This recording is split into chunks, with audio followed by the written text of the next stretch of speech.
জয় ঠাকুর। তিনিই গুরু, যিনি অন্ধকার থেকে আলোয় আসার পথ দেখান। শ্রী রামকৃষ্ণ প্রেমবিহারের পূজ্যপাদ আচার্য শ্রীমৎ স্বামী সম্বুদ্ধানন্দের প্রবচন। সংসার। মনোতোষবাবু বহুদিন বাদে এলেন। আগে বেশ নিয়মিতই আসতেন। অনুপস্থিত থাকাটা উনি পছন্দই করতেন না। আমরা কেউ কোনোদিন আসতে না পারলে ওর কাছেই শুনে নিতাম সেই দিনের বিষয়টা। বৃদ্ধ মা বাবা, স্ত্রী পুত্র কন্যা নিয়ে বেশ সাজানো সংসার। ছেলের বিয়ে হলো কিছুদিন আগে, তারপরই এমন। মহারাজা জিজ্ঞাসা করলেন, কি হলো মনোতোষ? আজকাল দেখি কেমন ছাড়া ছাড়া হয়ে যাচ্ছ, এধারে তেমন গা দিচ্ছ না, কোনো অসুবিধা কি? মনোতোষবাবু বললেন, মহারাজ, সংসারটা যত মন দিয়ে করছি ততই জড়িয়ে পড়ছি যেন। চাই আর না চাই পায়ে পায়ে যেন বাঁধন পড়ে যাচ্ছে। মহারাজ হাসতে হাসতে বললেন, ও মনোতোষ, বলার মধ্যে ভুল হলো যে গো। মন দিয়ে সংসার করলে অমন আটকাতে না। মনের প্রয়োগে একটু ভুল করে ফেলেছ। ব্যক্তিতে নয় গো, কর্মে মন দিতে হয়। সাগরে নামলে জল না ঢেউ, কোথায় মন দেবে? আগে তো ঢেউ সামলাও, তারপর জল। কর্মগুলো বড় বড় ঢেউ, মানুষের সমুদ্র। মন দিয়ে সমুদ্র দর্শন করতে হলে, সমুদ্র উপভোগ করতে গেলে ঢেউয়ের বাড়ি খেতে হবে। মাজা ভাঙবে, নোনা জল খাবে, ডুবে আর এক কেলেঙ্কারি হতে পারে, আরও কত কি। মুষলধারে বৃষ্টিতে তুমি 5 মিনিট ভিজলে, আবার একটু কম ধারার বৃষ্টিতেও 5 মিনিটে তুমি ভিজে গেলে। ওতে পার্থক্যটা কি? নিজেকে ছেড়ে বাকি একজনের সাথেই থাকো আর 10 জনের সাথেই থাকো, ওতে তেমন আলাদা কিছু নেই। ধরে নাও একটা শ্রেণীকক্ষ, তাতে 26 জন ছাত্র বসে মাস্টারের পড়া শুনছে। আবার ওই শ্রেণীকক্ষেই আরেক দিন 50 জন ছাত্র বসে ক্লাস করছে। তাহলে ভেবে বলো দেখি, মাস্টার মশাইয়ের কি আলাদা আলাদা শ্রম হয়? মন দিয়ে শুনে দেখো দেখি, যদি আকর্ষণীয় এবং সরল সহজ হয়, তাহলে একেও যা 10এও তাই। আমি জানি মনোতোষ, তুমি ভাবছো তা কি করে হয়। ছেলেরা যদি 2-5টা অন্যরকম হয় তাহলে কি করে হবে? ওরাই তো বিরক্ত করে পড়ানোটা মাটি করবে, মাস্টারেরও পরিশ্রম বাড়বে। কি ঠিক বললাম কি না? শোনো বাবা, ওই জন্যই তো বলছি, সংসার ছোট না বড় এটা কোনো ব্যাপারই নয়। এক সময় কম লোক, এক সময় অনেক লোক, এ তো গৌণ সমস্যা। মূল সমস্যাটা হলো তোমার দৃষ্টিভঙ্গি। যত জড়াবে তত গড়াবে, উঠতে আর পারবেই না। কাজ করো, সেবা করো, স্নেহ মায়া মমতা সব নিয়ে থাকো, কিন্তু পাঁকাল মাছ হয়ে নিজে মেখো না। ব্যাপারটা কেমন জানো? ভালোবাসা দাও, চেও না। সেবা করো, কিন্তু চেও না। ওসব পেলেও গায়ে মাখবে না। ভুলেও এতটুকু গ্রহণ করলেই জড়িয়ে পড়বে। মনে রেখো। জানো মনোতোষ, তোমরা একটা ভুল কথা বলেই চলেছ, তাই সবাই রোগে জড়িয়ে পড়ছে। তুমিও পড়ছো, ওরাও পড়ছে। তোমরা বলো মায়া নেই তোর, কখনো বলো মায়া করে খরচা করো, কখন তো দিব্যি বলে ফেলো আমার উপর মায়া নেই তোর। এগুলো অনেকটা দাবির মতো, ঘোরের মতো, কিন্তু একদমই টেকসই নয়। মায়া জিনিসটাই মায়া, ভঙ্গুর, ক্ষণস্থায়ী। এই আছে তো এই নেই। তাহলে এমন ঠুনকো বৃত্তির আশা করো কেন? দেহটাকেও মানুষ মায়া করে, এটা জানো তো? যেই দেহপট নষ্ট হতে থাকে অমনি মানুষ ওই দেহের মায়া সরাতে শুরু করে।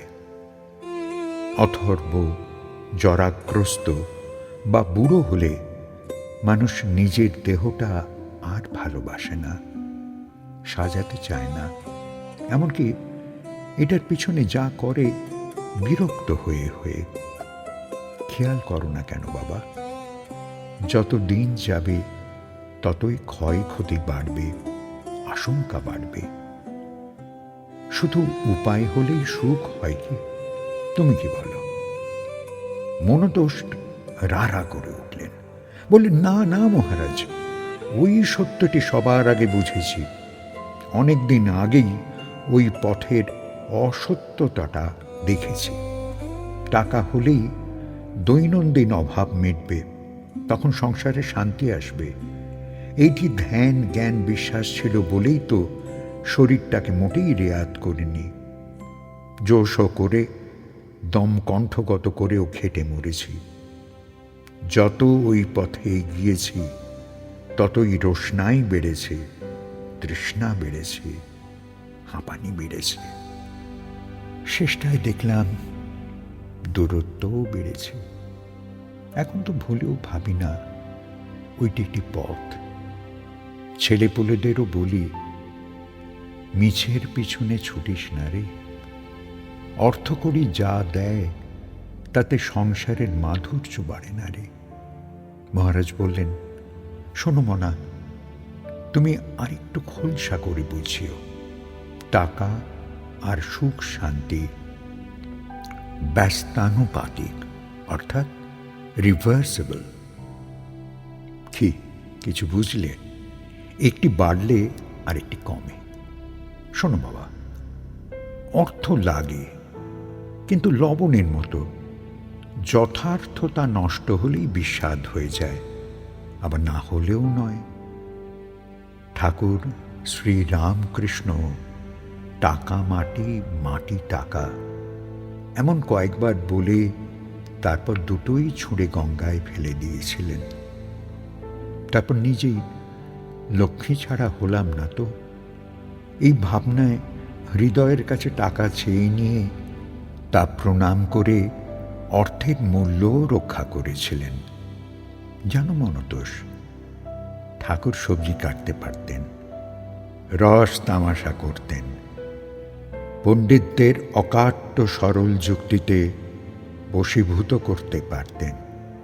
থিয়েটার, যাত্রা, সার্কাস, চিড়িয়াখানা, কোথায় না তাঁর পদচারণ। আতিথেয়তা, ভালোবাসা, তাতেও তিনি সম্রাট। সংসারের মশলার কৌটো রাখা থেকে গোছানো গাছানো, যাতে যা যেখানে যেমন, সবই প্রচণ্ড খেয়াল ও নিপুণ করে করতেন। তবু দেখো, তার কিছুতে যেন আটন ছিল না। এই তিনি সংসারী, ওই যেন সাধক, কখনো পাগল, কখনো পণ্ডিত। বাঁধন দেবে বা সংজ্ঞা নির্ণয় করবে কারোরই সাধ্য নেই।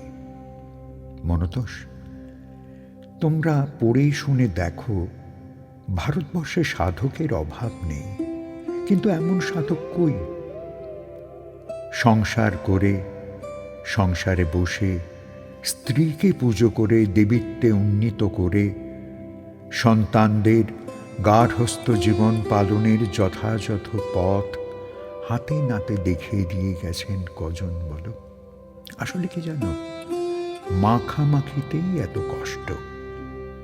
এখন পরিষ্কার হতে ছাল চামড়া ওঠার জোগাড়, দেখছো না? দেখতে শুনতে মজা নিতে ওতেও তো খেলা জমত। মিছিমিছি রং মাখতে গেলে কেন? মায়ার রং বাবা বড্ড গভীর, বড্ড উৎকট। যে মাখায় তার হাত থেকেও ওঠে না, আর যাকে মাখায় তারও একই অবস্থা, ঘষে ঘষে রক্ত বের হয়ে যায়। মায়ার খেলা দেখো, খেলো না যেন একবারও। যতবার ভুল হবে এই শর্তে ততই কষ্ট হবে। নিজের স্বাধীনতা, স্বাভিমান সব নষ্ট। বন্দী হয়ে অক্ষমতা, অবিচার আর স্বার্থপরতার গোলক ধাঁধায় ঘুরে ঘুরে মরবে। কেন এত কষ্ট পাচ্ছ এবার বুঝতে পারছ তো? মহারাজ থামলেন। সবাই বোধহয় আত্মসমালোচনায় মত্ত ছিলেন, কারণ মুখে কথাটি নেই। মনতোষবাবু বাবু হয়ে বসে হাত ভাঁজ করে কনুইটা হাঁটুতে ভর দিয়ে হাতের মুঠির ওপর মাথাটার ভর রেখে হেলে বসে চুপ। মহারাজ বললেন, কি হলো? এত চুপ হয়ে গেলে যে সব, কথাটি নেই যে? নবনীহরণ বাবু বললেন, চুপ ছাড়ার রাস্তা কি মহারাজ?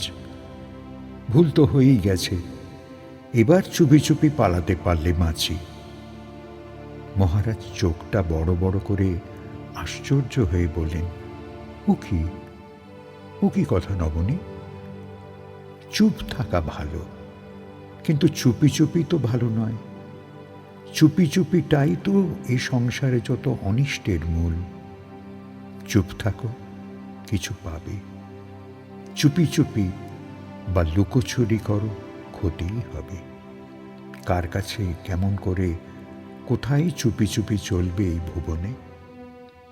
সবটাই তো পরমেশ্বরের কাছে প্রকাশিত। তিনিই সব, তাঁতেই সব। নিজের গায়ে করেছ ঘা, অপরে বুঝবে তার জ্বালা। এমন হয় নাকি? সংসার কর্মশালা, কর্ম করো সেখানে।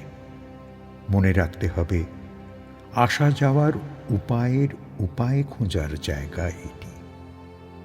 সম্বন্ধ পাতিয়ে অযথা গোল করো না, বরং সর্বশক্তিমানের সাথে সম্পর্ক গড়ে নিশ্চিন্তে কাজ করে যাও। উপহার, তিরস্কার, ঘৃণা, বিদ্রূপ এসবে মন দিতে হয় না। ভেবে দেখো, যে মনটা নিয়ে এসেছিলে সে মনটা নেই। যে দেহটা এনেছিলে তাও বদলে গেছে। আত্মীয় পরিজন কত গত হলো তার ঠিক নেই। আবার বেহায়া বেকুবের মতো কত জোগাড়ও করছি, হাসি পায় না। কোনো কিছু স্থায়িত্ব নেই, তবু অকারণ রক্ষা করার, রক্ষিত হওয়ার কি দুরন্ত বায়না। তোমরা ভুলো না, রক্ষকই রক্ষা করতে পারে। তোমার নিজেরই যেখানে রক্ষা নেই, সেখানে কাকে রক্ষা দেবে? কি বা রক্ষা করবে বলো? মনটাই আঠা, ওইটাই রং, ওইটি বিপজ্জনক। ওইটি ঈশ্বরকে দিয়ে দাও। ওইটি কাউকে এখানে দিও না, কারোরটা নিয়ম না। সবাই এখানে যথেচ্ছ মজা করছে ওইটি নিয়ে, কিন্তু রংটি তোলা না গেলে কিম্ভূত কিমাকার হয়েই জীবনটি শেষ হবে। দেখছ তো, কেউ কি সুখী হলো? দুদিন সুখী বলে তো দুদিন কেঁদে কাটায়। দোষটা কিন্তু মন দেওয়া নেওয়ায়। যে এই খেলায় নেই তার শোকতাপও নেই। সবাই অত্যন্ত চিন্তিত, সবার মুখেই এক পথ খোঁজার আকুলতা। মহারাজ চুপ করে বসে দেখলেন খানিকক্ষণ, তারপর বললেন, সংসারে এবার একটু চুপ করে যাও। চুপি দিয়ে পেতেও চেও না, দেখতেও যেও না। সবচেয়ে আপনার ঈশ্বর, এইটি বোধ করবার চেষ্টা করো। তোমার দেহবোধ যখন এই পরম বোধের খাপে খাপে পড়বে, তখন মজাটা দেখবে। জগৎটা তখনই ঠিক ঠিক চিনতে পারবে, উপভোগ করতে পারবে। যাও, যা একটু দেরি হওয়ার না হয় হলো, আর দেরি করো না। এবার সবার মধ্যেই থেকো, আনন্দে থেকো, চুপ করেও থেকো। চুপি চুপি কিচ্ছুটি করতে যেও না। যদি প্রবৃত্তি না ছাড়ে, চুপি চুপির ভাবটি বিরক্ত করে, তো চুপি চুপি মনটা ভগবানকে পাচার করে দিও। ঘরে ফেরার আগে ওই কাজটি করে নিও, ভুলো না। সেদিন আমরা অতগুলো মানুষ বের হলাম, একটা জুতো পরার আওয়াজও কানে এলো না। আলোচনার গাম্ভীর্যে, গভীরতায় নিশ্চুপ ঘরটা কেমন যেন নিশ্চুপ হয়েই রইল।